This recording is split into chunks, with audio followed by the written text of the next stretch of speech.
ছন্দে ছন্দে হিসাব বিজ্ঞান অর্জন করি প্রকৃত জ্ঞান। ব্যয় সম্পদ আদায় চিনতে পারলে কে ঠেকায়। হিসাব বিজ্ঞানের প্রিয় শিক্ষার্থী বন্ধুরা, আশা করি সকলেই ভালো আছো তোমরা। হিসাব বিজ্ঞানের প্রকৃত বিশুদ্ধ জ্ঞানের জগতে আমি রিয়াজউদ্দিন তোমাদের সবাইকে জানাই সুস্বাগতম। প্রিয় শিক্ষার্থী বন্ধুরা, তোমরা এই ক্লাসটি থেকে শিখতে পারবে বিশুদ্ধ রূপে খতিয়ান করতে হলে তোমাদের প্রথমে কি শিখতে হবে। হ্যাঁ শিক্ষার্থী বন্ধুরা, একে আমি খতিয়ান করার পূর্ব প্রস্তুতি বলে থাকি।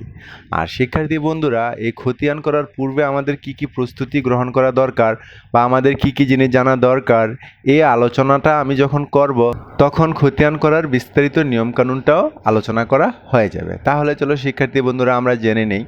শিক্ষার্থী বন্ধুরা, খতিয়ান করার পূর্ব প্রস্তুতি হলো 5টি। আমরা জানি খতিয়ান করতে একটা প্রশ্ন থাকবে, সেই প্রশ্নের শিক্ষার্থী বন্ধুরা কিছু থাকবে লেনদেন আর কিছু থাকবে লেনদেন নয়। যেগুলো লেনদেন থাকবে সেগুলোর জাবেদা করব আমরা, আর যেগুলো লেনদেন নয় সেগুলোর জাবেদা হবে না। যেগুলো লেনদেন নয় সেগুলো হিসাব বিজ্ঞানের জাবেদা তো হবেই না, হিসাব বিজ্ঞানের কোথাও লিপিবদ্ধ হবে না, এ কথাটা তোমরা মনে রেখো। আর যেগুলো লেনদেন সেগুলো থেকে আমরা জাবেদা করব খতিয়ান করার জন্য। জাবেদা করার পর শিক্ষার্থী বন্ধুরা, জাবেদায় কয়টি হিসাব খাত আছে সেই হিসাব খাতগুলো আমরা বের করব, সংখ্যা বের করব। সংখ্যা বের করার পর যত কয়টা আমরা হিসাব খাত পাবো তত কয়টা ছক আঁকবো। এটা আধুনিক ছক হোক বা টি ছক হোক, যে কোনো একটি ছক আমরা আঁকবো।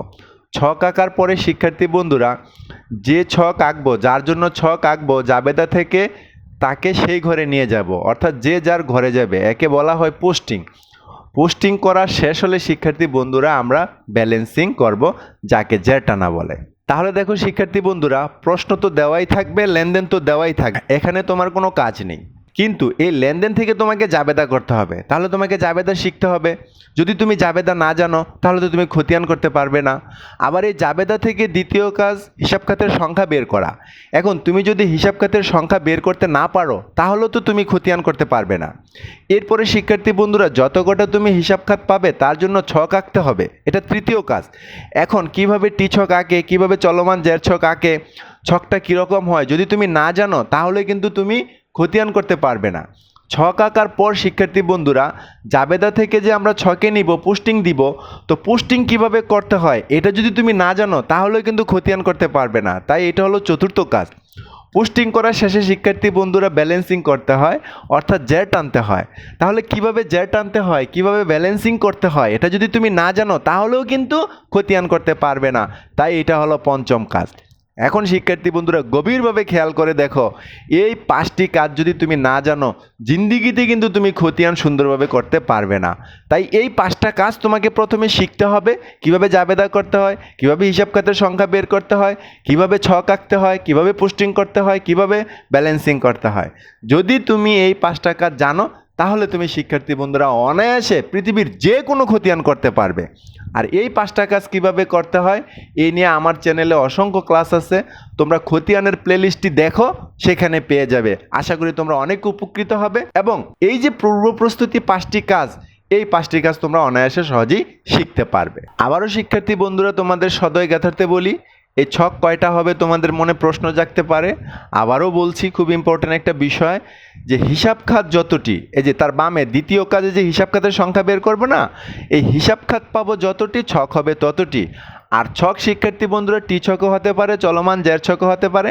প্রশ্নে যেটা বলা থাকবে তোমরা সেটা করবে, আর প্রশ্নে কিছু বলা না থাকলে তোমার যেটা ভালো লাগে তুমি সেটাই করতে পারবে। আর আরও একটি গুরুত্বপূর্ণ নিউজ হলো শিক্ষার্থী বন্ধুরা, এই টি ছক এবং চলমান জের ছকের যে বেসিক পার্থক্য সেটা হলো এই যে 4 নং এবং 5 নং কাজে পোস্টিং এবং ব্যালেন্সিং। এই জন্য আমি এখানে লিখেছি চলমান জের ছকে এই 2টা কাজ একত্রে করতে হয়, পোস্টিংয়ের সাথে সাথে ব্যালেন্সিং করতে হয়। কিন্তু শিক্ষার্থী বন্ধুরা টি ছকে একটার পর আরেকটা, অর্থাৎ চতুর্থ কাজ শেষ হলে পঞ্চম কাজ করতে হয়। এই যে আমি এতক্ষণ যা কিছু বললাম এই নিয়ে আমার চ্যানেলে খতিয়ানের প্লেলিস্টে বেশ কয়েকটি ক্লাস আছে, তোমরা দেখে নাও। এবং নবম দশম শ্রেণীর পাঠ্য বইয়ের সবগুলো খতিয়ান আমি করে দেখিয়েছি, তোমরা দেখো। তাহলে এই 5টি কাজ সম্পর্কে, এ সম্পর্কে বিস্তারিত জ্ঞান তোমরা অর্জন করতে পারবে, আরও তোমাদের জন্য সহজ হয়ে যাবে, তোমরা সহজেই খতিয়ান প্রস্তুত করতে পারবে। ধন্যবাদ প্রিয় শিক্ষার্থী বন্ধুরা, আশা করি অত্যন্ত ব্যাখ্যা বিশ্লেষণমূলক ও তথ্যবহুল এই ক্লাসটি থেকে তোমরা ব্যাপক উপকৃত হয়েছ। তাই অনুরূপ মজার ক্লাস পেতে আমার চ্যানেলটি নিয়মিত দেখার অনুরোধ জানিয়ে তোমাদের সকলের সুস্বাস্থ্য কামনা করে আজকের মতো এখানে বিদায়। আল্লাহ হাফেজ।